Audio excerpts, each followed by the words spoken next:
Hey, I'm Stephanie, and it's time to talk about makeup.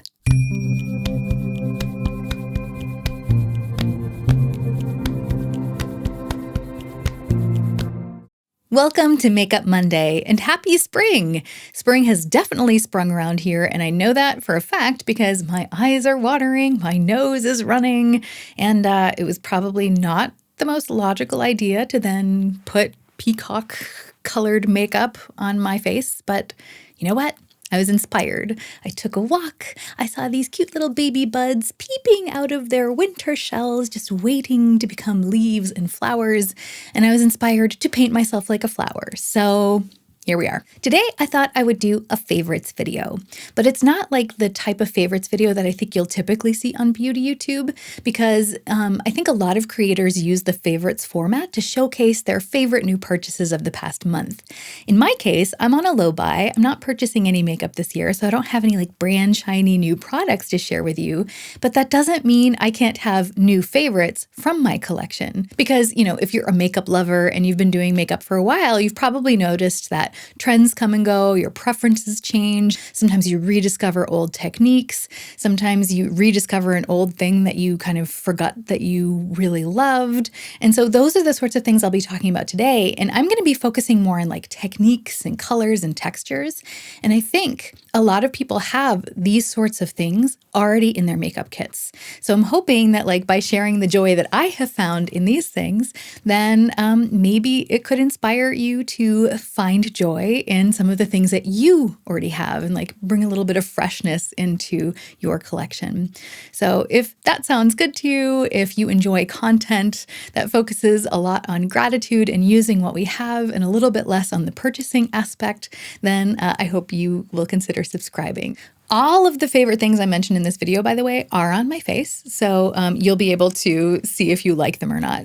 The very first favorite I'm going to mention is actually more of an aside because it's not about makeup, but it's about how to cover up bad hair days, namely with a hat. I realize this hat, because it's a winter hat, isn't especially springy, but the colors are, and it makes me happy because instead of spending an hour dealing with the hopeless case that is my hair today, I just covered it up. My second favorite is actually a method of dealing with a makeup issue that I've been having, and that is with concealer. I am lucky enough to have been on this earth for several decades, and all of my wonderful experiences on this earth are beginning to show in my face, mostly in the skin and my under eyes.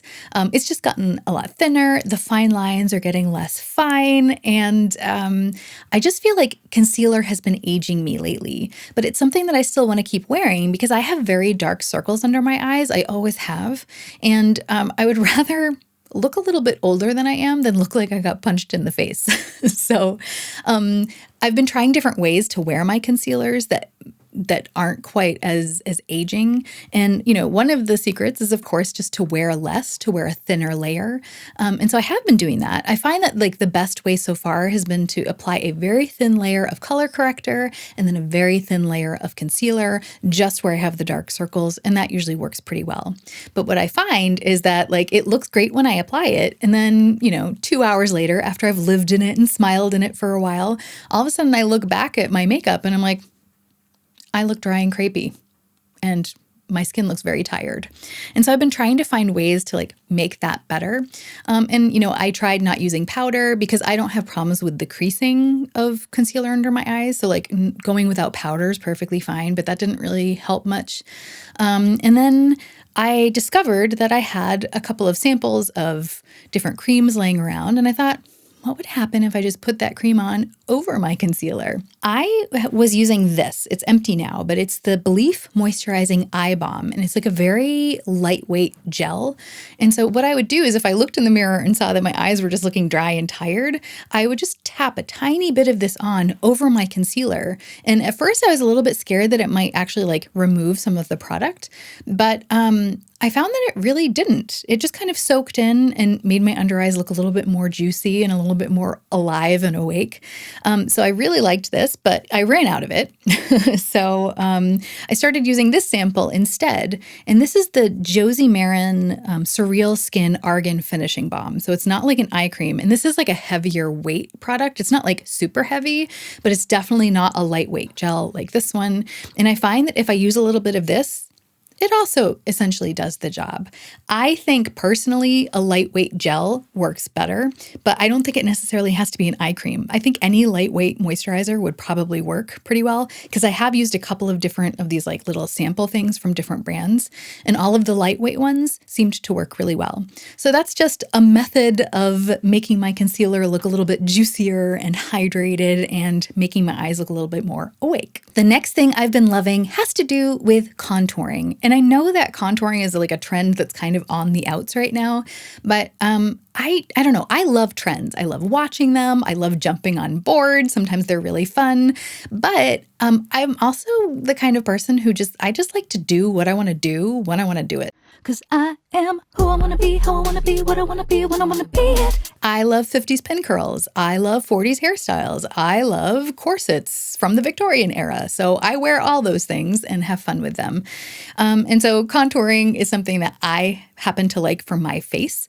And so it's something I'm going to continue to do. And I found a new way to do it. So I thought I'd share that with you. This is nothing new. People, makeup artists, YouTubers have been using this technique or this product type forever. It's just the first time that I have tried it because it's the first time I had like a real opportunity to. And it's using foundation as contour. And the important thing to have like as a trait in the foundation is it has to be a little bit darker than your skin tone and a little bit cooler than your skin tone. And what happened was a friend of mine gave this foundation to me last year at some point. And she has a darker skin tone than I do, and she has a cooler skin tone than I do.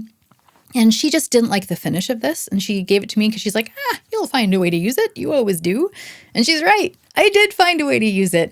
I have been applying just a teeny tiny bit of this down the sides of my nose and just like blending it in. I put it on underneath my foundation and then I apply my foundation over it. And I feel like it's like the perfect nose contour because it's very soft. It's softer than when I use my contour creams because those tend to be a little bit darker.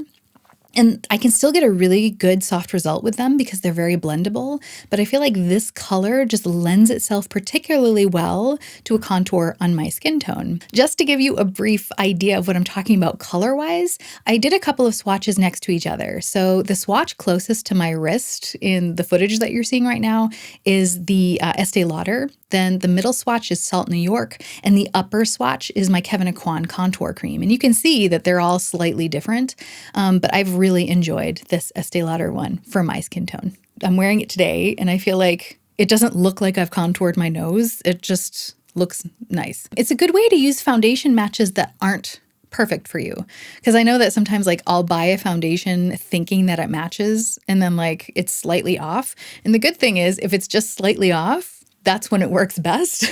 So if you happen to have a foundation lying around that's just a little bit too dark and a little bit too cool, then maybe using it as a contour is a good way to do it. As a side note, if you're choosing foundations, I've noticed a lot of people on YouTube talking about like oxidation with foundations recently. And I think people get oxidation messed up with dry down. And I think it's really important to know the difference between the two of those because it can really affect the way you choose your foundations.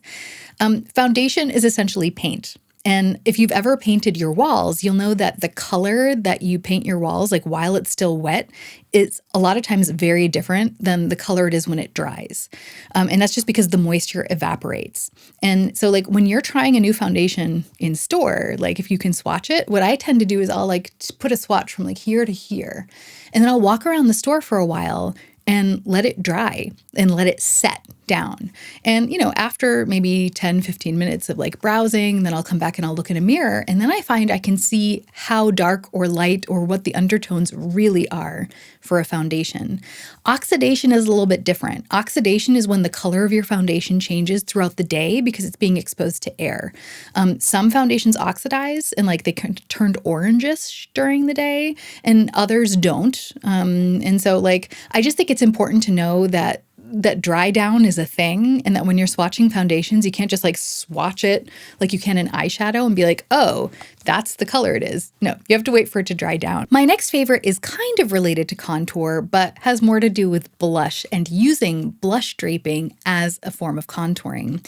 And this was actually inspired by my project pans. I currently have 2 project pans going, and I have this Pot Rouge cream blush from Bobbi Brown in one of them, and I have this Mauve Light cream blush in another one. And I don't know if you can tell here on camera in the lighting, but this one is lighter than this one.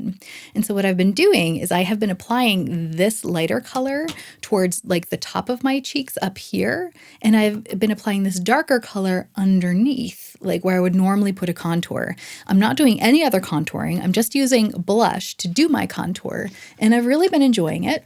And that's what it looks like today. I'll try to put in a close-up so that you can see it a little bit better. But I've really been enjoying that. And because I'm that sort of extra person, I'm one of those people, I want my blush to last all day. So not only do I use the cream blush, but I set it with a powder. And so this is also in a project pan of mine. It's just a BH Cosmetics blush from a palette that was depotted. And I've been using this as my darker contour. And I have been using my Color FX blush in Pink Dahlia as my lighter color up here. And I just feel like this has been a really fun combination for me, especially this time of year in spring. My next favorite has to do with the eyes, and it is sparkly eyeliner. Now, I don't have the type of eye shape that like really lends itself to fancy eyeliner. I have deep set hooded eyes. And so a lot of times you can't even really see eyeliner on me. So for the longest time when I would do my eyeliner, I was just using like a matte black or a matte brown, or if I was getting really exciting, it was like a matte gray. And that was pretty much it.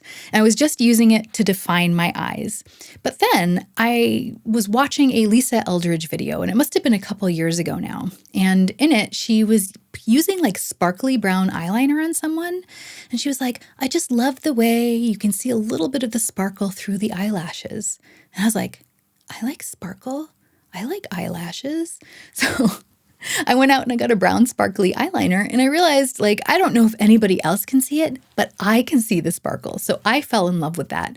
And it's not that I ever stopped liking it, but I've really become aware of how much I like it again. And that's because in another one of my project pans that I'm currently doing, I have this purple eyeliner that has sparkles in it, and I've been really enjoying them, especially when I smudge it out and it gets sparkly. I'm wearing a different eyeliner with sparkle today, but I've also smudged that out and it's all like sparkly and glittery, and I'm having a lot of fun with it.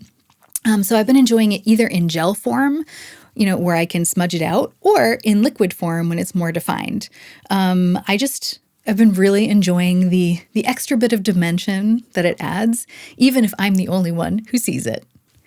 And that brings me to my last favorite, which has to do with color, and that is pastels. It is the season for pastels. But I have to say, it was actually my mom who kind of got me back into them, because over Christmas, she gave me a single purple pastel eyeshadow, and I have been loving using that. And then all of a sudden, like, all these brands started coming out with pastel palettes, and I was like, I want to use pastels. So I recently did a cover version of the Monochromance palette by Hindash. I made a whole video about it. This is what the palette looks like, but if you want to see how I made it, I'll be sure to link that video in the cards and in the show notes so you can check it out.